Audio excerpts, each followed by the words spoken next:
Le costine non possono mai mancare in una grigliata, ma quando purtroppo la grigliata non si può fare. Ciao a tutti da Paolo, bentornati sul canale Cibo Dentro, oggi costine in padella. Sia in padella che alla griglia, se riuscite a trovarle, vi consiglio di acquistarle in un unico pezzo non separate. Con la cottura prolungata che richiedono, verrà mantenuta meglio la loro succosità. Mettete dunque a scaldare la padella sul fornello e rifilate le costine in modo che entrino comodamente all'interno del tegame. Prima di cominciare la cottura vera e propria, sgrasso le costine perché, a differenza di quanto avviene sulla griglia, qui poi il grasso rimane tutto in padella e risulterebbe eccessivo mischiato al resto degli ingredienti. Scaldate a fuoco basso sul primo lato per una decina di minuti almeno, poi girate le costine sul secondo lato e continuate a rosolarle dolcemente per altri 10-15 minuti con padella coperta. Eliminate dunque liquidi e grassi che sono fuoriusciti e reintegrateli con i grassi più delicati e salutari dell'olio extravergine di oliva. Portatelo a temperatura affinché possa rosolare costine e verdure e aggiungetegli uno spicchio d'aglio schiacciato. Per contrastare poi l'amaro della birra, che aumenterà quando questa cuocendo perderà l'alcol, abbondo con le cipolle. La dolcezza in parte bilancerà questo amaro, ma volendo potete equilibrare ulteriormente con un paio di cucchiaini di zucchero o di miele. Aromatizzate con degli aghi di rosmarino,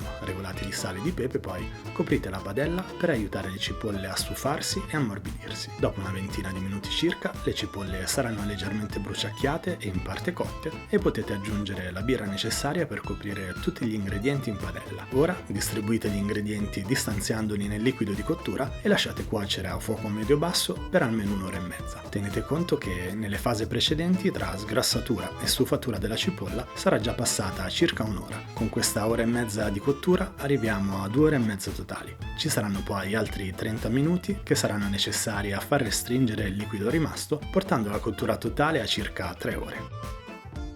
Lavorate a fiamma bassa e bagnate la parte superiore della carne con il fondo per mantenerla umida e lucidarla. Questa fase di cottura è quella che darà l'aspetto invitante al vostro piatto, con la carne rosolata e caramellata di un fantastico color brunito. Servite le costine facendo attenzione a non romperle perché dopo circa 3 ore di cottura sono diventate così tenere da sfaldarsi con uno sguardo. Recuperate le cipolle che hanno assorbito tutto il sapore della carne e già da sole con il pane potrebbero far pranzo. Servite questo piatto ricco e complesso che richiede solo un po' di tempo a disposizione ma è di una facilità estrema nella preparazione, utile per questa Pasqua e Pasquetta lontani dai prati e dai picnic. Condividetelo in videochiamata con amici e parenti ai quali, come a voi, auguro buon divertimento e buon appetito e auguri di buona Pasqua e Pasquetta, sperando che la viviate per quanto possibile serenamente. Vi aspetto giovedì prossimo, sempre dalle 11 del mattino, qui su Cibo Dentro. Ciao!